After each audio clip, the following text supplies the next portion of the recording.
Всем привет! Вы на канале Польза.нет, меня зовут Саня, и здесь только подробные обзоры с целью сэкономить вам средства. И сегодня я расскажу вам мой топ-10 беспроводных наушников до 3000 рублей. И на секундочку, чтобы все прекрасно понимали, это $30. То есть, если мы говорим про яблоки, там начинается все далеко за 100, правильно? Если мы говорим про какие-то ноунеймы, там можно найти уже за $5 даже наушники. А что-то более-менее приличное, я считаю, до $30. Притом в этих $30 будут наушники и за 13, и за $15, и за чуть большую стоимость, но опять же при изощрении, допустим, вот сейчас идет распродажа на Алия, чтобы вы понимали уровень ее эпичности, это, допустим, Poco F6 за 26, Poco X6 Pro обещают по 18 с копейками, это учитывая, что курс соточка. Ну и, соответственно, на беспроводные наушники в топе, которые вы сейчас видите, ценники тоже будут ниже, это раз. И два, не забывайте, что в ТГ скидок, скорее всего, на этот сейл наконец-то будут промокоды.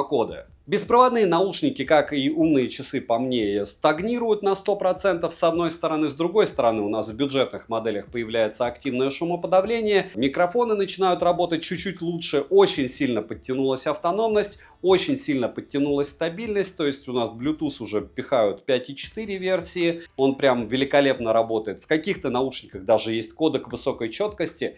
И очень выгодно то, что с некоторым форм-фактором, который вы увидите в этом топе, производители перехимичили, их не покупают, хотя звучат эти наушники хорошо, по ценнику очень выгодны, но на них вы не обращайте внимания, потому что их невыгодно пиарить, их берут плохо, ценник выгодный.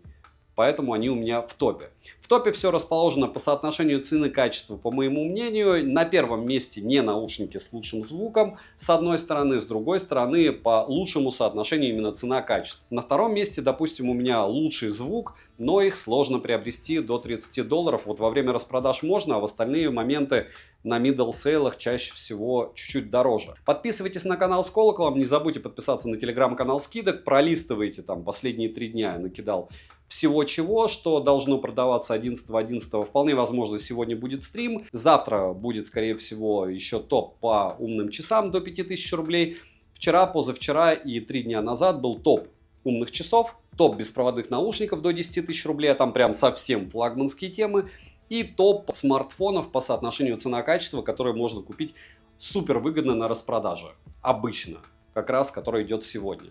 Смотрим. 7 обзоров в неделю выгружаю и ежемесячно разыгрываю по одному смартфону Poco X6 Pro. Для участия в розыгрыше необходимо подписаться на этот YouTube канал с колоколом, оставить любой осмысленный комментарий больше 5 слов, подписаться на телеграм-канал скидок по ссылке в описании, там как раз, скорее всего, сейчас идет распродажа на Али, и там много всего веселого и интересного. Допустим, Poco F6 за 26, Xiaomi 14T за 30900, Poco M6 Pro за 11800. Пишите свое имя в комментарии либо в описании своего канала, и вы автоматически в розыгрыше. Розыгрыш в конце каждого месяца на стриме. Помимо этого еще iPhone 16 разыгрывается на Новый год. Ну, условия в ролике по ссылке в описании. Начнем. До 10-м месте беспроводные наушники Anker Soundcore V30i. В продаже есть только черная расцветка данной модели. В комплекте с наушниками мы имеем бокс, кабель для зарядки с USB-A на Type-C и краткое руководство пользователя. Данная модель внешне напоминает Anker Soundcore Sport X10. Хотя напоминаю, что уже X20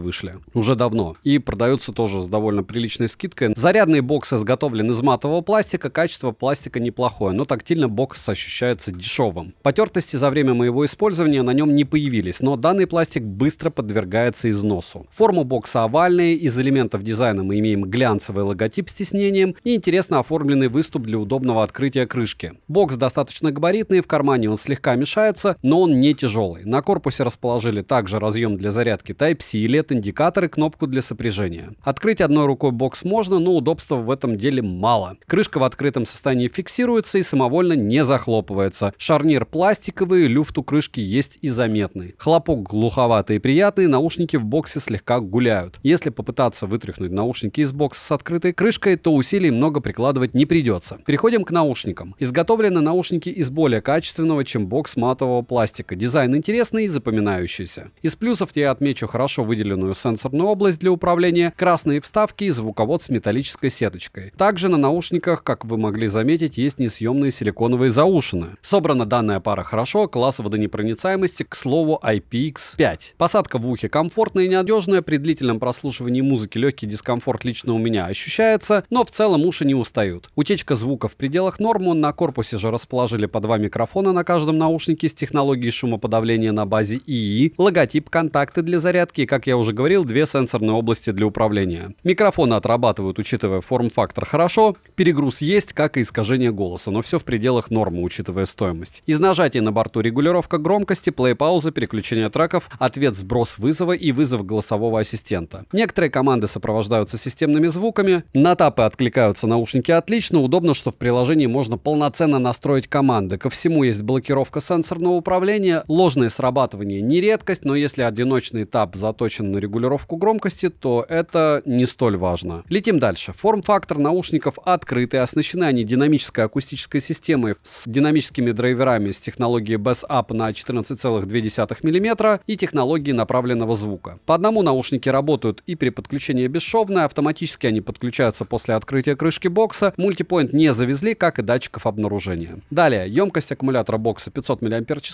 полный цикл зарядки занимает 2 часа 15 минут, беспроводной зарядки не завезли. Емкость аккумулятора одного наушника 70 мАч, полный цикл зарядки по моим тестам занимает до 2 часов, перезарядить наушники от бокса можно полных 2 раза. Отыграли наушники на 70% громкости по кодеку AAC 9 часов 37 минут, а с боксом около 29 часов. Быстрая зарядка на борту и 10 минут дает 1 час 20 минут прослушивания музыки в тех же условиях. В целом автономность хорошая, и, как по мне, ее должно хватить большинству пользователей. Удобно, что в приложении можно настроить функцию автоматического выключения. Для удобного же использования нужно установить приложение Soundcore. В приложении с подключенными наушниками мы видим заряд наушников и бокса по отдельности, но не в процентах. Далее есть настройка тапов и вкладка, в которой есть большое количество хорошо настроенных готовых эквалайзеров. Плюс есть кастомный эквалайзер, на который наушники откликаются достаточно корректно. В правом верхнем углу также есть значок настроек, где расположили обновление прошивки. Летим дальше. Bluetooth версии 5.3. Связь с устройством они держат хорошо, через одну стену не отваливались, как и через две, но на улице встречались легкие фризы. Из кодеков на борту AAC и SBC задержка на YouTube незаметна, а в играх задержка слегка заметная, но играть в принципе можно. Звучание приятно удивило, но сразу говорю, выше 85% громкости есть сильный и заметный перегруз. При этом данная пара имеет хороший запас громкости. Мне для комфортного прослушивания музыки на улице хватило 60-70% громкости. Середина же имеет отличную проработку. Высокие звучат отчетливо и приятно, звучание объемное с ощущением пространства. Низкие реализовано хорошо. Но отмечу, что в стоке лично мне слегка не хватает выразительности высоких, поэтому я использовал готовые предустановки для акцентирования вокала. Из минусов: нет сенсоров приближения, нет мультипоинта, нет беспроводной зарядки бокса, не отображается заряд аккумулятора боксом и наушников в процентах. Пластик у бокса тактильно ощущается дешевым. Напоминаю, что примеры задержки и примеры микрофонов вы можете увидеть в полноценном обзоре по ссылке в описании. Плюс прочитайте комментарии купивших, там уже кто-то отписался 100% и по поводу проблем, и по поводу плюсов дополнительных. Резюмирую, Anker Soundcore V30i однозначно оправдывает свою стоимость, модель интересная и с хорошей реализацией. Будете приобретать, не забывайте промокодики всякие посмотреть в телеге, вроде бы на эту распродажу должны появиться. Там не зависит от суммы. И плюс у анкеров стабильно распродажа на middle sale. Не забывайте купоны брать и все. У них моделей очень много, и в принципе бренд плохого я не помню, чтобы делал из наушников. На 9-м месте Halo Air Free. Как говорится, за правильную копию идеи. И стоимость. Air Free — это копия модели FreeClip от Huawei, во всяком случае внешняя, но более дешевая, чуть ли не в 10 раз дешевле. В продаже есть черная, белая и фиолетовая расцветка данной модели. В комплекте мы имеем кейс, наушники, краткое руководство и кабель для зарядки с USB-A на USB-C. Один наушник весит 5 граммов, кейс 31,5 грамма. Форма кейса овальная, основная часть кейса выполнена из матового пластика, а крышка имеет глянцевое покрытие. Качество материалов с учетом стоимости, как по мне, не лучшее. Дизайн кейса восторга не вызывает, но с другой стороны он обыкновенный. Кейс крупный и в кармане мешается. Далее на корпусе расположили разъем Type-C, надпись Halo и экран с отображением заряда кейса. Но, как я уже говорил в основном обзоре, подобный экран только ухудшает общее впечатление от модели, лично как по мне. Ощущение, что это китайский дешман. Открыть кейс одной рукой можно, шарнир пластиковый, крышка в открытом состоянии фиксируется. Но люфт у крышки очень заметный. Хлопок при закрытии кейса звонкий и громкий, наушники в кейсе гуляют. Вытряхнуть с закрытой крышкой кейса наушники у меня не получилось. А с открытой крышкой много усилий прикладывать не приходится. находится. Извлекать наушники из кейса удобно, как и устанавливать их обратно. Переходим к наушникам. Наушники выполнены из матового и глянцевого пластика, плюс S-образный мост, соединяющий два блока, выполнен из полимерного материала TPU с эффектом памяти. Но регулировка размера реализована самым простым способом. Дизайн, как я уже говорил, копия модели FreeClip, только наушники, разумеется, выполнены из более дешевых материалов. Заявленной водонепроницаемости у наушников нет, несмотря на это, я тестировал их на водонепроницаемость, окунув в проточную воду. Мой экземпляр не вышел из строя, что радует. Посадка же неплохая, сидят наушники довольно уверенно, во время пробежки не слетают, но лично мне приходилось их поправлять. Дискомфорта данная пара не доставляет даже при длительном прослушивании музыки. Отмечу, что уши быстро привыкают, после чего забываешь о том, что наушники находятся в ушах. Подобный форм-фактор однозначно на любителей, скорее всего, они больше подходят женской половине населения. Хотя, смотря как смотреть, я в них ходил. Далее, на корпусе есть микрофон MEMS с шумоподавлением на базе AI, маркировка Left-Right, контакты для зарядки и сенсорные панели. Микрофоны из-за форм-фактора ушей, как по мне, справляются хуже, чем наушники с ножками в этой ценовой категории. В любом случае, в тихой обстановке перекинуться парой фраз можно. Из тапов на борту плей-пауза, переключение треков, ответ-сброс вызова, регулировка громкости и включение режима низкой задержки. Вызова голосового ассистента нет. На команды наушники откликаются с трудом, только команда плей-пауза двойным тапом срабатывает корректно. Настроить команды под себя можно, но толку от этого ноль, потому что все команды, кроме двойного тапа, работают очень плохо. Ложных срабатываний, с другой стороны, я не встречал. Включение и режим сопряжения сопровождаются системными звуками, а остальные команды не имеют озвучивания. Далее, оснащены наушники 11-мм динамическими драйверами с направленным звуком и технологией для снижения утечки звука. Поддержки каких-либо дорогих технологий в данной модели нет, но есть полноценный мультипоинт до двух устройств. Заряд наушников в шторке отображается, по одному наушники работают, но переподключение с небольшой задержкой. Функция автоматической паузы AirFree не поддерживает, так как нет датчиков обнаружения. Автоматически они подключаются только после изъятия наушников из кейса. Кейс не умный. Далее, емкость аккумулятора кейса 350 мАч,